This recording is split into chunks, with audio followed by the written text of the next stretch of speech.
Morning students, welcome to online classes. अभी last video में हमने पढ़ा था एक्सरसाइज 1.2 के क्वेश्चन नंबर 1 और 2 के जो पार्ट थे पांचों वो करते थे। तो अब इस वीडियो में हम बात करते हैं आगे के क्वेश्चंस की। तो अभी एक्सरसाइज 1.2 चल रही थी हमारे पास 1.2, ठीक है। तो आगे क्वेश्चन देखते हैं। क्वेश्चन नंबर 3 है अभी हमारे पास। सिद्ध कीजिए फलन f(x). एक फलन f जो है वो वास्तविक संख्या के समुच्चय से वास्तविक संख्याओं के समुच्चय पर परिभाषित है, जहां f(x) बराबर आपको दिया हुआ है x। अच्छा, ये ब्रैकेट ऑफ x का मतलब क्या हो गया? जहां ये जो x है वो क्या है? महत्तम पूर्णांक फलन। जहां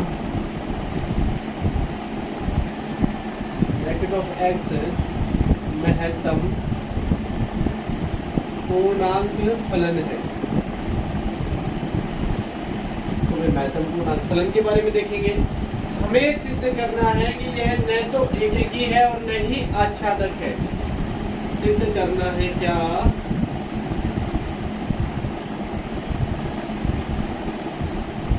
न एकेकी है। नंबर 2, न आच्छादक। तो भी एकेकी भी नहीं होगा और आच्छादक भी नहीं होगा। हल करते हैं।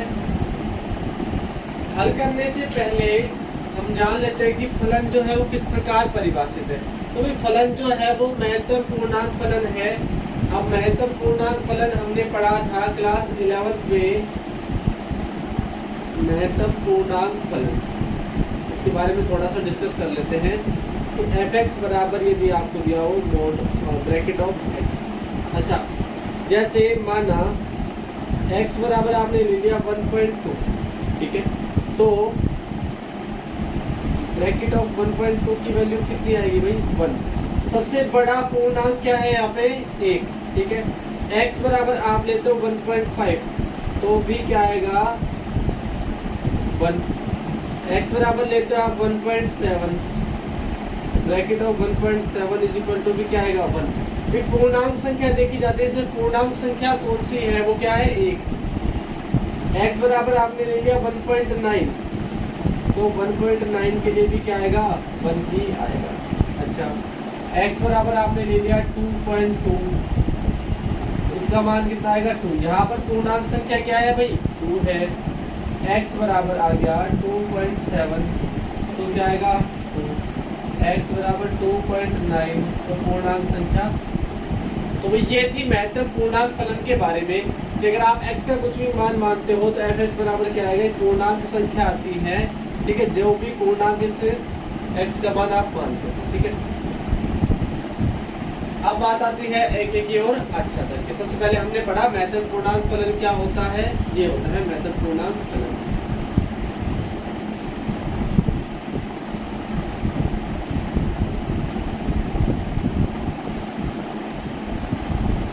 एकेकी के लिए बात कर लेते हैं भाई।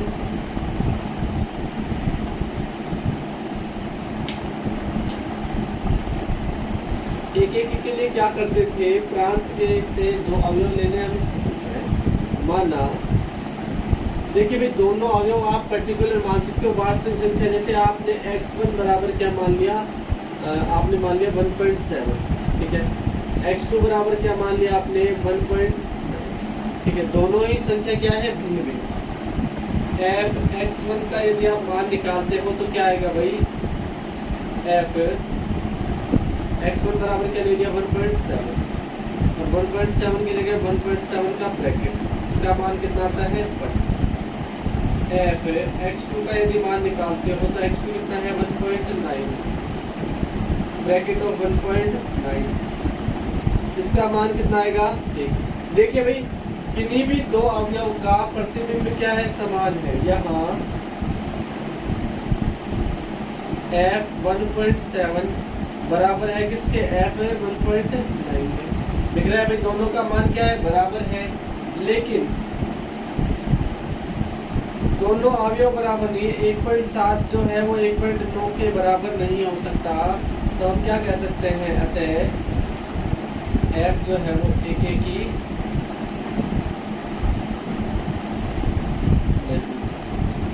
ठीक है भाई, f एक की नहीं है। एक चीज सिद्ध हो गई भाई एक की बारे में। अब देखते हैं फलन आच्छादक है या नहीं।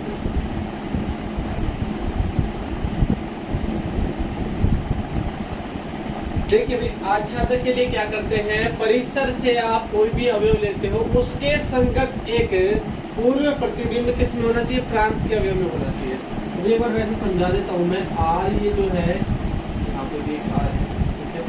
इस प्रांत में अवयव आ सकते हैं 1.2, 1.9, 1.5, 1.7, 1.9, ठीक है। यहाँ पे 1, 2, 2.1 आप ले लिया, 1, 1.9, 2, 2.1 से देखो सारी वास्तविक संख्या है, ये भी वास्तविक संख्या है, ठीक है। इन सब का प्रतिबिंब क्या आएगा, एक आएगा, एक का भी, ठीक है। इसका पूर्व प्रतिबिंब है क्या कोई यहाँ पे, 1.9 कब आ सकता है भाई, कभी नहीं आएगा। अगर आप कुछ भी 1.9 भी लोगे तो भी क्या मिलेगा हमें, एक ही मिलेगा। तो 1.9 कभी नहीं मिलेगा, 2.1 कभी नहीं मिलेगा। अर्थात हम क्या कह सकते हैं कि प्रत्येक अवयव का पूर्व प्रतिबिंब जो है वो प्रांत में उपस्थित नहीं है। प्रांत है और ये क्या है, सहप्रांत। तो सहप्रांत के प्रत्येक अवयव का पूर्व प्रतिबिंब प्रांत में उपस्थित हो तब फलन कैसा कहलाता है, आच्छादक कहलाता है। अन्यथा आच्छादक नहीं होगा, वो अंतरक्षेपी फलन होगा। तो भी देखते हैं यहाँ पे कोई भी अवयव मान लो आप, जैसे दशमलव वाले अवयव मान लिए, तो हमें उसका पूर्व प्रतिबिंब नहीं मिल रहा, अर्थात यह कैसा नहीं है, आच्छादक नहीं है।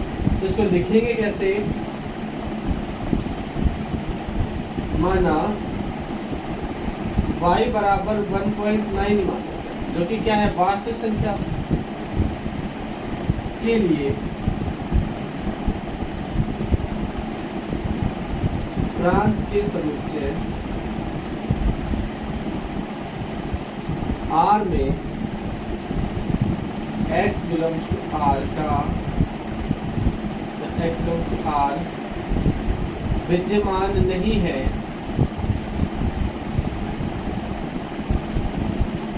y इस अवयव के लिए जो कि क्या था, सहप्रांत से अवयव क्या था, तो प्रांत के समुच्चय में इसके संगत कोई अवयव विद्यमान नहीं है। अतः मैं क्या कह सकता हूँ, f जो है वो आच्छादक फलन नहीं है।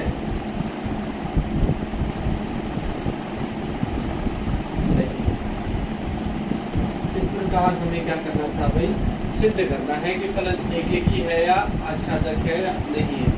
दोनों में क्या पूछा गया था, न तो एक ही है नहीं आच्छादक है। तो इस प्रकार हम हल करेंगे सवाल को। नेक्स्ट क्वेश्चन देखते हैं।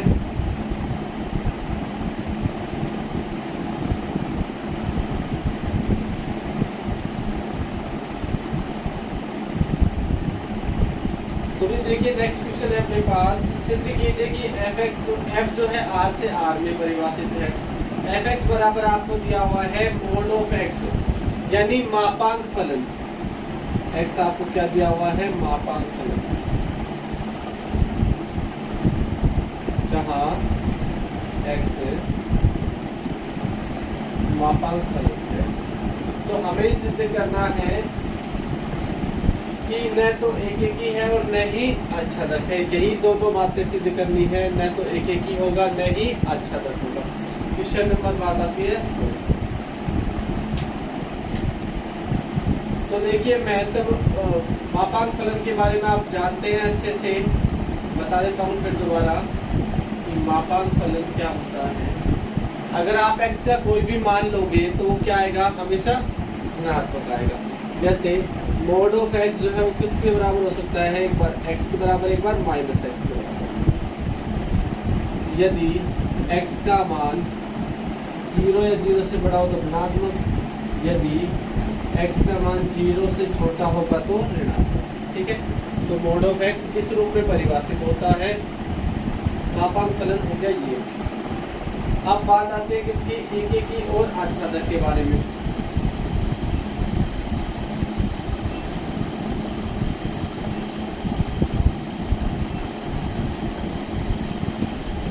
फर्स्ट हम स्टार्ट करते हैं एक एक की फलन।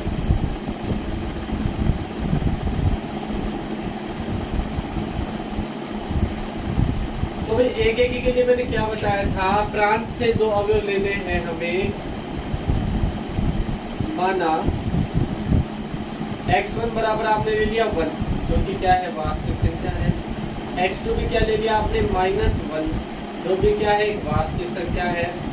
तो भी आप fx1 का मान निकालते हो, यदि f1 बराबर mod of 1, और mod of 1 का मान क्या होगा 1।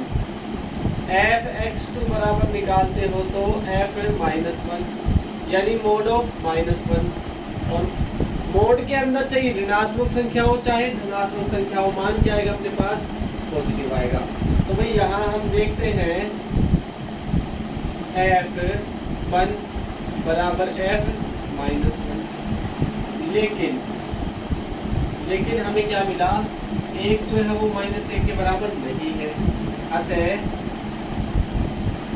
f जो है एक की नहीं, f एक की फलन नहीं है। दूसरी बात आती है किसकी भाई, आच्छादक के बारे में। तो भी आच्छादक के लिए सबसे पहले मैपिंग द्वारा समझ लेते हैं। एक R वास्तविक संख्याओं का समुच्चय, ये भी वास्तविक संख्याओं का समुच्चय है, ठीक है। यहाँ पे आपने अवयव ले लिया 1 -1 2 -2, ठीक है, ऐसे चलते जाएगा। यहाँ पे ले लिया 1 -1 2 -2 से लगाकर ऐसे चलता है, ठीक है। ये सभी वास्तविक संख्या है, ये भी सारी वास्तविक संख्याएं हैं। एक का प्रतिबिंब क्या मिलेगा, 1। -1 का प्रतिबिंब भी क्या मिलेगा, 1 ही मिलेगा। 2 का प्रतिबिंब मिलेगा 2, -2 का प्रतिबिंब भी 2, क्योंकि फलन जो है वो मापांक फलन है। मापांक का मतलब क्या होता है, ऋणात्मक संख्या निकलेगी हमेशा, ठीक है। तो -1 का पूर्व प्रतिबिंब विद्यमान है क्या, इसमें नहीं है। -2 का पूर्व प्रतिबिंब विद्यमान है क्या, नहीं है। यानी सहप्रांत के प्रत्येक अवयव का पूर्व प्रतिबिंब प्रांत में उपस्थित नहीं है। ये था अपने पास प्रांत, और ये होता है सहप्रांत, ठीक है। तो सहप्रांत के प्रत्येक अवयव का पूर्व प्रतिबिंब विद्यमान नहीं है, फलन आच्छादक नहीं है। लिखेंगे कैसे जी, यहाँ से एक अवयव जो था वही ले लेंगे अपन -1। तो भी सहप्रांत से हमने ले लिया, माना y बराबर -1, जो कि क्या है, वास्तविक संख्या के लिए प्रांत के समुच्चय R में, प्रांत के समुच्चय R में x बिलोंग्स टू R विद्यमान नहीं है। कि भाई -1 तो कभी आएगा ही नहीं, क्योंकि मापांक फलन है। जो भी आपके पास, अगर आप x का जो भी मान रखते हो तो fx का मान क्या होगा, यदि y बराबर fx होता है, y बराबर fx होता है, तो y बराबर -1 तो कभी आएगा ही नहीं। अर्थात हम क्या कह सकते हैं, f जो है वो आच्छादक नहीं, f जो है वो आच्छादक फलन नहीं। ये बात हो गई। अब देखते हैं नेक्स्ट क्वेश्चन।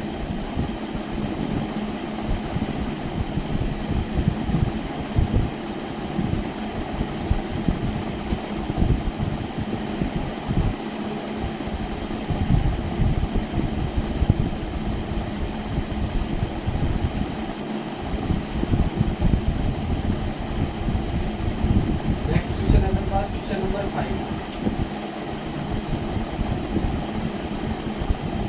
जहाँ f जो है वो R से R में परिभाषित है, और fx आपको किस रूप में दिया हुआ है भाई, 1 यदि x का मान ग्रेटर देन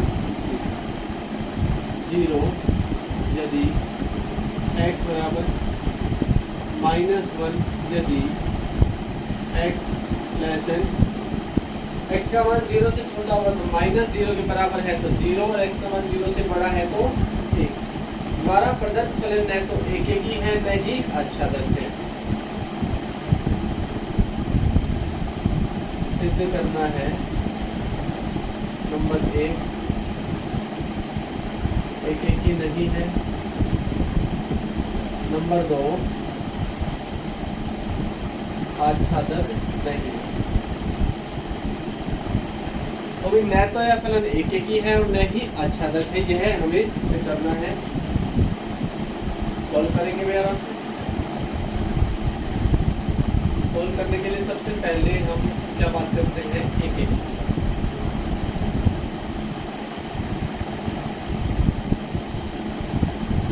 फलन के बारे में बात करते हैं। तो आप कोई भी दो अवयव उठा लो यहाँ से, किससे, प्रांत के अवयव से। माना मैंने x1 बराबर ले लिया 1 जो कि वास्तविक संख्या है, x2 बराबर ले लिया 2 जो कि क्या है, वास्तविक संख्या है। ठीक है, यदि आप x1 का मान निकालते हैं, अर्थात x1 की जगह मैंने क्या रख दिया 1।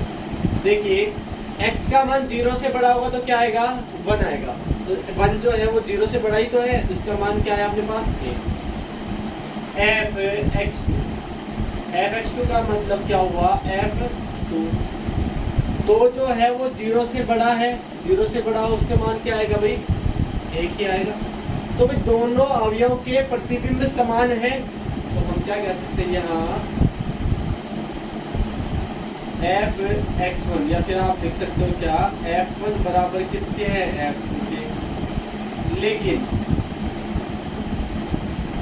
1 बराबर नहीं है किसके, अवयव के प्रतिबिंब तो समान है लेकिन अवयव समान नहीं है। जबकि हमने एक एक के बारे में क्या बताया था, प्रत्येक अलग अलग अवयव की अलग अलग क्या होना चाहिए, प्रतिबिंब होना चाहिए। एक ही अवयव का एक ही प्रतिबिंब होना चाहिए। तो हम क्या कह सकते हैं, अतः f एक एक ही नहीं, एक एक ही नहीं है। दूसरी बात आती है किसकी, आच्छादक के बारे में।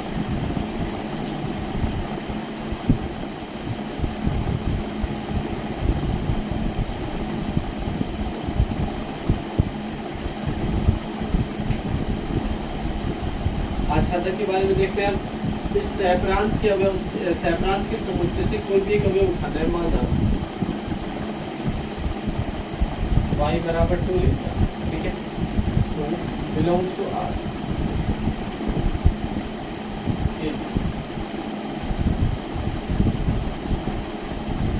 x belongs to R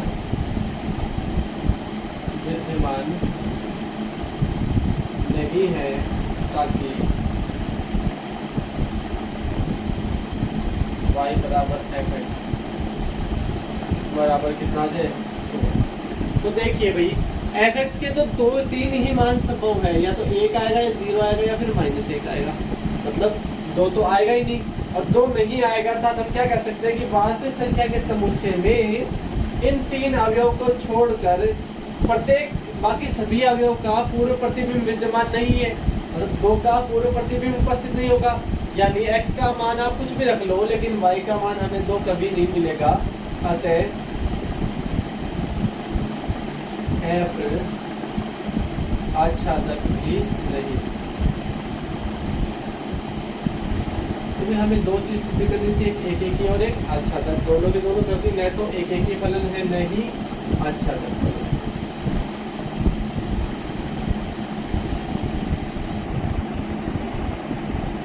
next question की बात करते हैं हम, क्वेश्चन नंबर 6।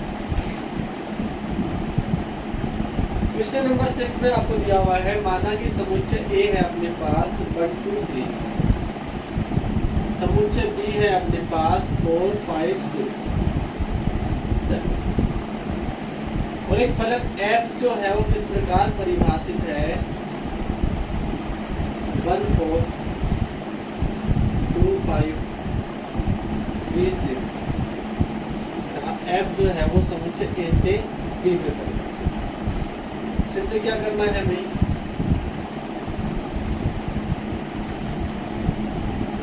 सिद्ध करना है कि f एक एक ही है,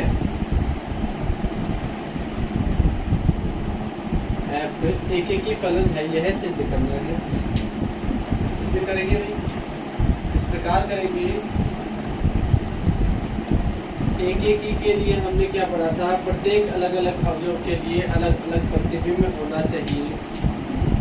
तो भाई देखते हैं f जो है वो किस प्रकार परिभाषित है, 1 के साथ 4, 2, 5, 3, 6। इसका मतलब क्या हुआ भाई, 1 का प्रतिबिंब 4, 2 का प्रतिबिंब 5 और 3 का प्रतिबिंब 6। अर्थात हम क्या कह सकते हैं, f1 का मान क्या होगा 4, f2 का मान क्या होगा 5, f3 का मान क्या होगा। देखते हैं भाई, समुच्चय A है और एक समुच्चय B। एक में अवयव क्या क्या है अपने पास, 1 2 3, 1 2, इधर 4 5 6 और, ठीक है। 1 का प्रतिबिंब कितना है 4, 2 का प्रतिबिंब है 5, 3 का प्रतिबिंब है 6। प्रत्येक अलग अलग अवयव की अलग अलग प्रतिबिंब है। देखो भी प्रांत के अवयव यही तो है अपने पास, ये तो प्रांत है और ये है सह प्रांत, ठीक है। प्रांत के प्रत्येक अलग अलग अवयव का अलग अलग प्रतिबिंब है। यहाँ fx1 is not equal to, या फिर आप ये लिख सकते हो, यहाँ x1 is not equal to x2, अब fx1 भी इक्वल नहीं है किसके, fx2। अतः प्रत्येक भिन्न भिन्न अवयव का भिन्न भिन्न